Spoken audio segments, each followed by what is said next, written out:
syndicale des employés de presse et cadre solidaire et trésorière du CSE. Nathalie Esman est titulaire du CSE. Moi, je suis secrétaire adjoint du CSE, Édouard Marchal, et délégué syndical du SNI. Stéphane est également élu au comité d'entreprise CSE. Donc, on vous a proposé de faire un point ce matin sur les informations qu'on a à ce stade. Donc, comme vous le savez, le quotidien a été placé en liquidation session le 4 octobre avec une première poursuite d'activité qui a été prolongée jusqu'au 4 avril avec une audience au tribunal de commerce le 27 mars. La date limite de dépôt des offres de reprise était fixée à hier. Il y a un petit litige sur l'horaire, on avait compris midi, l'administrateur a dit minuit. Tout ça pour dire qu'on a été destinataire des offres de reprise, nous, représentants du personnel, ce matin vers 9h. Donc des offres de reprise, il y en a 3 qui ont été déposées dans les délais. Donc il s'agit de l'offre de Média Capital, représentée par M. Henri Nidam. Donc il faut redire que M. Nidam avait déjà déposé une offre dans le cadre du premier appel à candidature. M. Nidam, qui est un professionnel des médias depuis plusieurs décennies, qui est le patron du Nouvel Économiste notamment. Il y a une offre qui a été déposée par une société qui s'appelle Newco, étant entendu que Newco est un nom provisoire d'une société, en général qu'on donne quand la société n'est pas encore constituée. Donc Newco qui est portée par M. Jacques Tillier. Et il y a une offre qui est déposée par l'imprimerie Champagne, ICP Auto, représentée par M. Alfred Champagne. Voilà, donc on ne va pas forcément rentrer aujourd'hui dans le détail de ces offres, simplement dire qu'on prend acte du dépôt de ces trois offres de reprise, qu'on aura l'occasion d'en discuter et d'échanger avec l'administrateur judiciaire, maître Nicolas Gricourt, lundi en CSE extraordinaire à 15h30. Donc on aura à ce moment-là sa première analyse. Et on demandera bien évidemment, et je pense que c'est prévu dans la procédure, à rencontrer les candidats à la reprise devant le CSE dans les jours et les semaines qui viennent, le plus rapidement possible. En tout état de cause, avant l'audience du 27. Encore une fois, on ne va pas rentrer dans le détail de ces offres, juste donner des grandes lignes et des grandes constantes de ces offres. Les 3 offres proposent de reprendre tout ou partie du personnel commercial et employé de presse. Il faut savoir qu'aujourd'hui, il y a 13 salariés sur 48 qui sont employés commerciaux. Donc les offres proposent d'en reprendre entre 10 et 13. D'accord ? C'est-à-dire, quand on dit reprendre, de poursuivre les contrats de travail. En ce qui concerne le gros des effectifs qui sont les journalistes, il y en a 36 aujourd'hui. Les 3 offres ont en commun de ne pas les reprendre, de ne pas les poursuivre, ces contrats de travail, c'est-à-dire de mettre fin à l'ensemble des contrats de travail, c'est-à-dire de licencier l'ensemble des journalistes, et ensuite de reconstituer une rédaction. Alors là, les offres sont plus ou moins précises, mais elles sont... La constante, en tout cas, c'est qu'il n'y a pas de reprise des journalistes. L'argument invoqué étant que le risque, on va dire, représenté par ce qu'on appelle la clause de cession, est jugé trop important pour ceux qui argumentent en fait le fait qu'ils ne reprennent pas la rédaction. Voilà, donc ça c'est quelque chose qu'on déplore. Enfin, en tout cas là je parle en tant que délégué syndical journaliste. On a 3 offres qui proposent de reprendre un journal sans ces journalistes. Ce qui est problématique. On va, nous, avoir des échanges avec nos référents juridiques pour voir comment ce processus peut se mettre en place. Est-ce qu'il est conforme à la loi aussi, notamment à l'article 1224.1 du Code du travail qui fixe la reprise des personnels en cas de reprise. Est-ce que tout ça est finalement possible ou pas?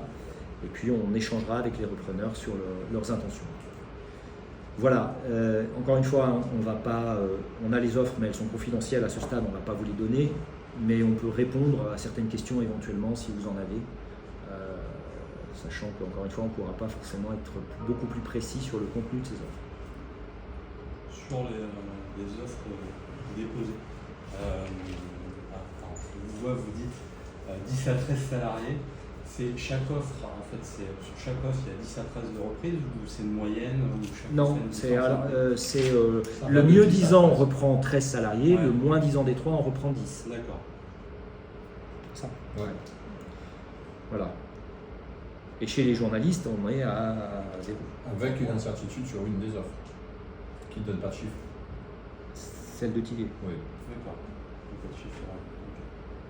On a une offre qui est assez étoffée sur le plan de la stratégie, on va dire, c'est plutôt celle de M. Nidam qui est sur le dossier depuis longtemps. Ouais.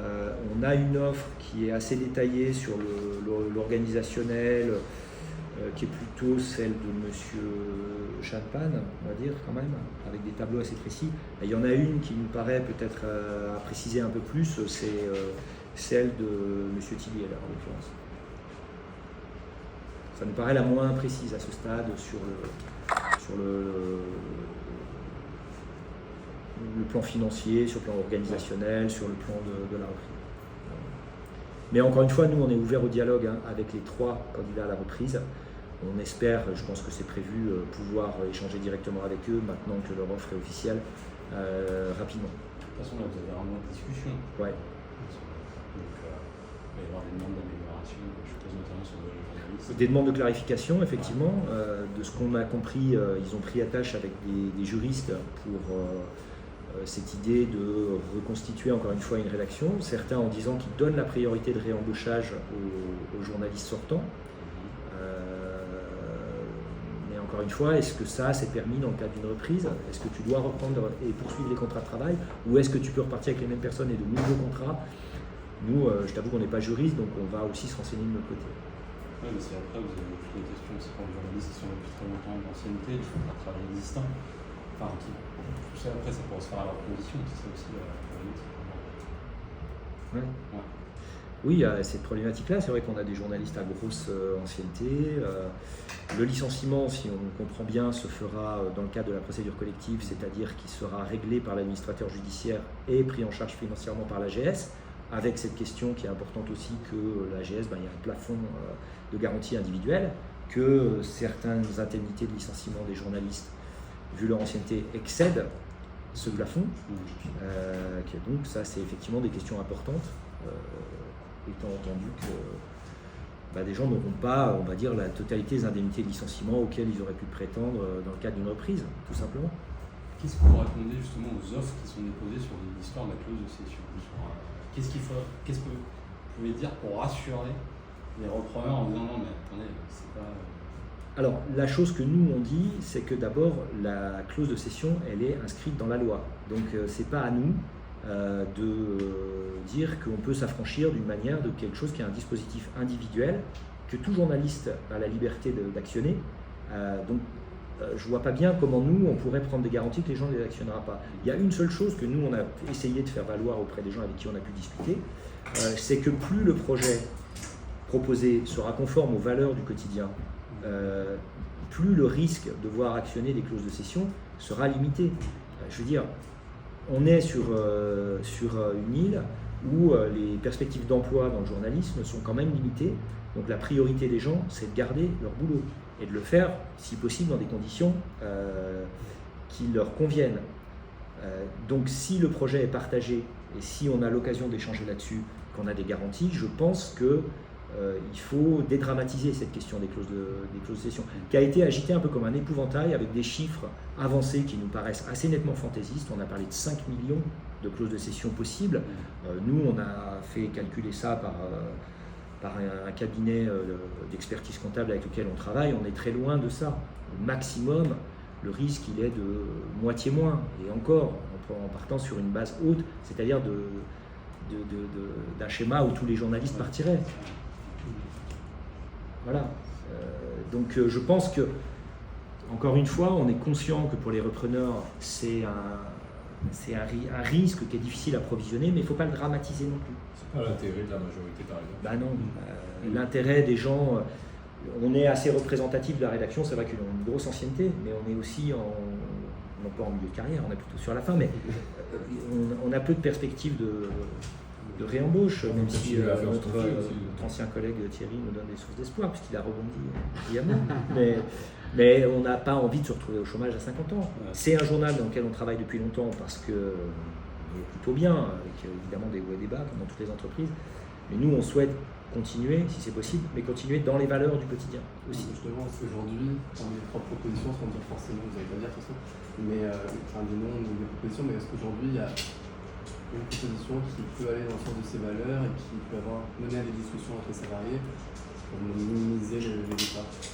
Alors, nous, on ne va pas se prononcer sur une préférence pour l'une ou pour l'autre parce que c'est très prématuré. On aura à rendre un avis, et ça, ce sera le secrétaire du CSE, Olivier, qui pourra le rendre, et le représentant des salariés qui va nous rejoindre dans la procédure, qui est Flavien Rousseau.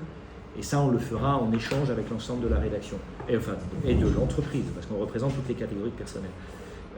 Donc on ne va pas donner une préférence. Et ce qu'on constate, c'est que dans les offres de reprise, tous glissent un message un peu en ce sens, en disant qu'ils veulent respecter soit la ligne éditoriale, c'est écrit comme ça, soit les valeurs ou la ligne politique, alors ce qui est déjà peut-être plus ambigu, parce que nous on considère, enfin on peut toujours en discuter, qu'on n'est pas un journal engagé politiquement, en tout cas pas au sens partisan. Donc là aussi, il y aura peut-être une réflexion à avoir sur qu'est-ce qu'on peut leur demander comme engagement en termes de charte. Et puis il y a des choses qui nous échappent aujourd'hui, c'est tout l'aspect juridique qu'il faut analyser aussi pour départager les offres. Oui, tout à fait. Mais la question, c'était de dire, est-ce que sur le plan des valeurs, aujourd'hui, il y en a une qui paraît meilleure que les autres? Alors, il n'y en a aucun qui fait figurer dans l'offre, en tout cas de ce qu'on a vu, mais il faudra les reprendre, des choses qui nous paraîtraient inacceptables au premier regard, c'est-à-dire de dire les journalistes feront du public reportage et s'engageront à faire un papier par semaine sur tel candidat aux élections. Ils n'écrivent pas ça. Voilà, peut-être qu'ils le pensent, mais ils ne l'écrivent pas. Donc aujourd'hui, il n'y a pas de point rédhibitoire comme ça. Ils disent qu'on va conserver les valeurs du quotidien, etc. Et sur la reprise des journalistes de la rédaction, est-ce qu'il y a dans les offres, il y a des critères, est-ce qu'il y a des chiffres, est-ce qu'il y a des éléments? Alors dans la reconstitution des rédactions, oui. C'est-à-dire qu'en fait, tous disent qu'ils vont reconstituer une rédaction derrière. Donc chez Chanpan, on est... On donne les noms ouais, en détail, non? On va peut-être pas trop rentrer. Il y a Flavien qui nous rejoint. On est en 30 et une quarantaine, non? Alors, il y a des offres, il y a... Deux qui chiffrent. Voilà, comme on disait tout à l'heure, il y a des offres plus précises que d'autres. Celles qui sont précises disent entre 30 et 40. Voilà. Ce qui serait l'équivalent de Bordeaux. Oui, tout à fait, puisqu'on est 36 journalistes. Oui. Donc là, c'est très... 40, c'est quelle offre qui dit 40, Steph C'est pas celle que tu as vue? Lui, il est sur 40, oui, exact. C'est celle que je pensais avoir bien. 25 C'est 25 et 30. 25 voilà, oui, c'est pas 40. Hein. C'est 25 et 30. C'est 25 et 30. Oui, attention. Oui, c'est 40 avec tout le monde. Il y en a une qui n'avance pas de chiffre. Ouais. Vous pouvez nous rappeler quels sont les critères les plus importants dans le choix pour le mandataire? Est-ce que l'administrateur, pour un appel d'offres? Alors le choix le plus important c'est le tribunal, hein. Là je parle plutôt sous le contrôle de Cédric et Julien, c'est le tribunal qui va décider. Les critères importants, c'est la viabilité économique et le critère social. Donc ce qui peut être départageant dans des dossiers un peu serrés, il faut être honnête, c'est l'avis des représentants du personnel et du représentant des salariés. C'est ces deux critères-là, principalement, qui sont pris. Et après, ce qu'il faut quand même dire, c'est qu'avant que ça arrive au tribunal, il y a un genre de filtre qui est exercé par l'administrateur qui, lui, peut décider que les dossiers sont irrecevables parce qu'ils introduisent des clauses suspensives rédhibitoires. Ce qui était le cas avec Nidam. Est-ce qu'aujourd'hui, ces dossiers-là sont jugés satisfaisants ou est-ce qu'ils sont qualifiés par l'administrateur? C'est ce qu'il va nous dire lundi. Mais encore une fois, il va nous dire lundi, à ce stade, potentiellement, il va dire ces offres, elles sont insatisfaisantes sur tel plan, il faut les améliorer. Peut-être. Mais ça, c'est à lui de poser la question et nous, c'est ce qu'on fera lundi. Et on peut en parler sur les offres, le montant qui serait peut-être financier, d'investissement? en quotidien. On peut donner la fourchette entre les trois, c'est-à-dire tu veux dire, alors c'est quoi, de quoi tu parles? De ce qu'ils mettent pour racheter C'est-à-dire entre Capital ou investissement? ouais, en investissement, c'est-à-dire est-ce qu'ils disent moi je mets je sais pas 1 million, 2 millions en termes de reprise. Alors c'est complexe d'avancer des chiffres, surtout que dans certains dossiers, ils disent on va mettre ça dans un premier temps, mais si on est retenu, on peut mettre le double. D'accord. Voilà. Un ne donne pas de chiffres et l'autre c'est un chiffre pareil, c'est plusieurs actionnaires qui mettent chacun. Ouais. Donc je pense que c'est pas. Les chiffres, on attend. Bah ça n'a pas vraiment de sens parce Ouais. que ça a l'air assez fluctuant.